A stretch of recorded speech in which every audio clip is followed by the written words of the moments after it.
I'm Jocelyn Cocci, and today I'd like to share with you a late intermediate piece called Jazz Invention. If you're in Australia and New Zealand, this is at 4th grade level, and if you're in Asia or the UK using the ABRSM system, it's at 5th grade level.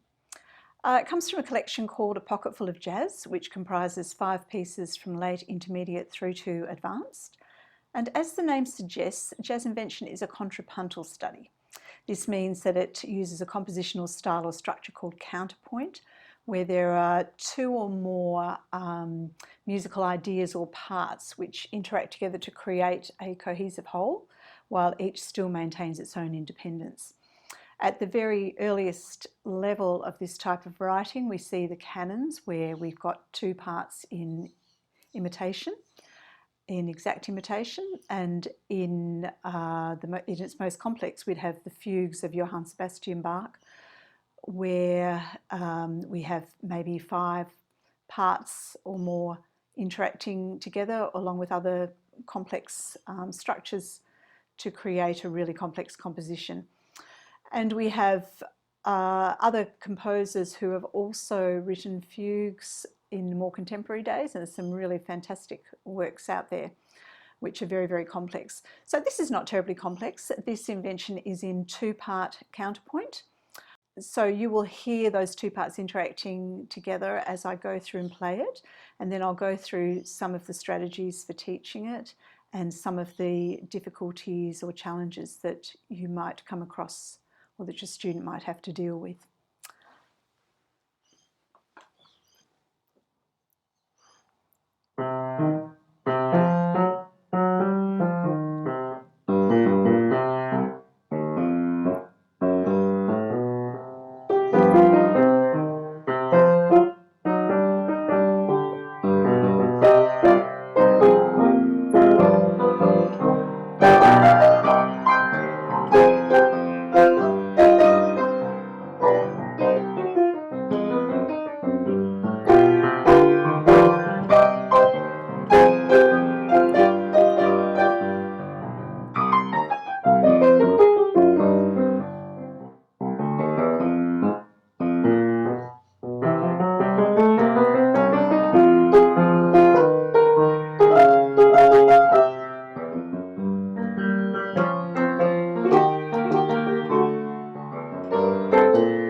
So with any contrapuntal music, it's really, really important to tackle the individual elements or parts before putting it together.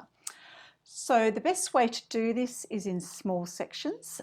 So the way I would do it would be to start off by taking the first 2 left-hand patterns and establishing familiarity with those. So the first is this one.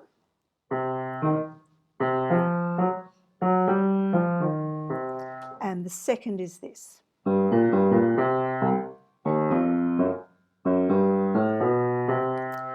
Ultimately, it's really a statement and answer combined into one long pattern, but I think it's helpful to break those apart so that the student isn't overwhelmed with too much information.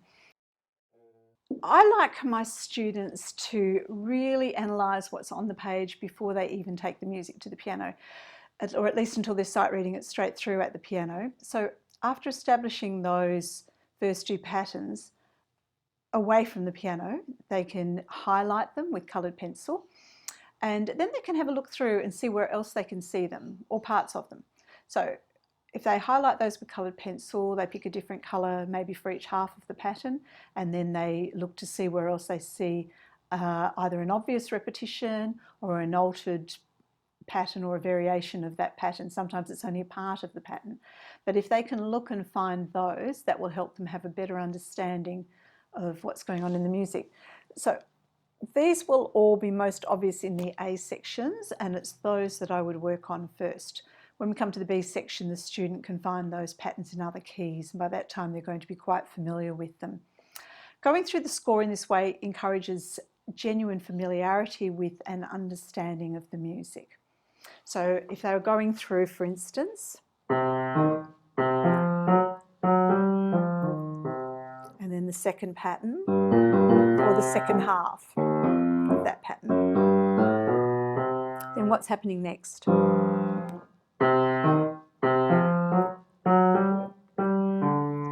It's similar, but it's finishing on the dominant. It doesn't quite extend so far.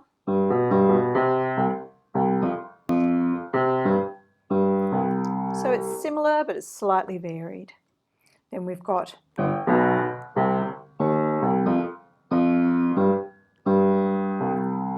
they'll be able to see the similarities there.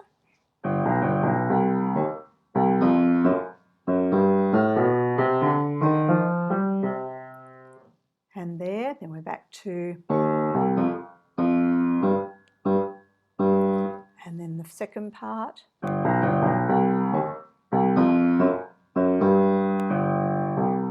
And that takes us to the end of the A section. So once we've gone through that, I would then have them go through the right hand, and we do the same thing. Again, this is away from the piano to begin with.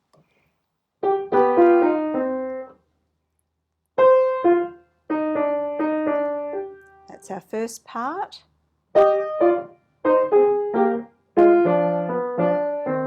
And that's the second part. So then what's happening after that?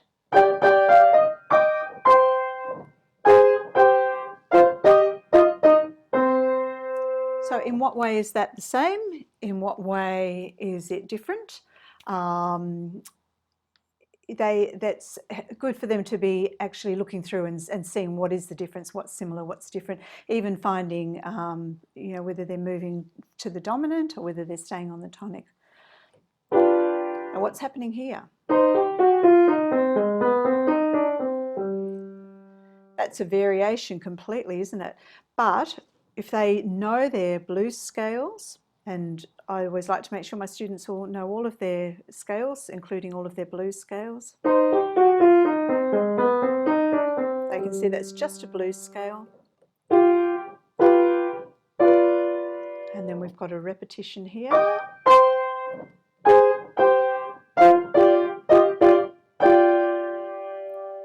Slightly different ending, and then we've got. Now, apart from the fact that it's a variation, what is going on in the music? It's a scale, obviously. So they can work out for themselves that it's a C minor scale. So as we move into the B section, they are going to see that they are moving between F minor, they're moving into F minor and then moving into G minor. What I also like them to notice is that and they will be able, if they're colouring their patterns, they'll be able to see this quite clearly. We've got the first half of the pattern is played through 3 times before it's completed with the second half of it at the end, before the recap back into the A section.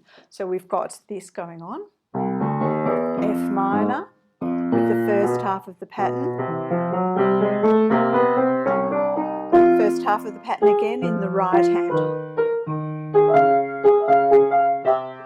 Moving into G minor, and the right hand still has the pattern.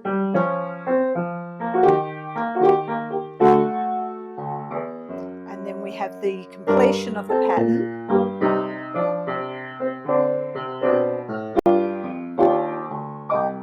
Before it moves back into that recap.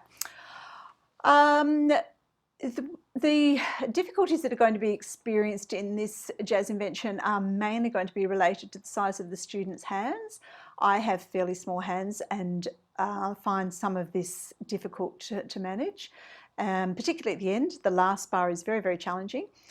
What I do for students with small hands is to take some notes out and change a few others around, which I can show you, for example, in this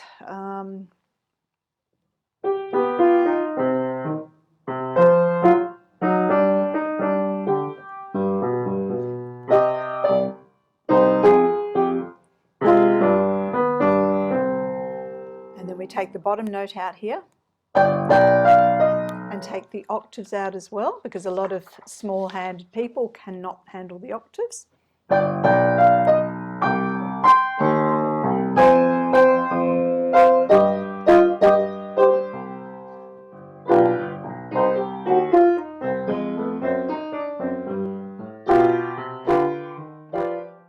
Okay, so there's only a couple of places really that the notes need to be altered, but particularly at the end is a very, very big stretch. So I have got some variations on that, which I'm happy to share with anyone who has bought this music, bought this book or this particular invention, and they're trying to use it with someone with small hands. Please feel free to contact me, and I'm happy to send the variations for small hands.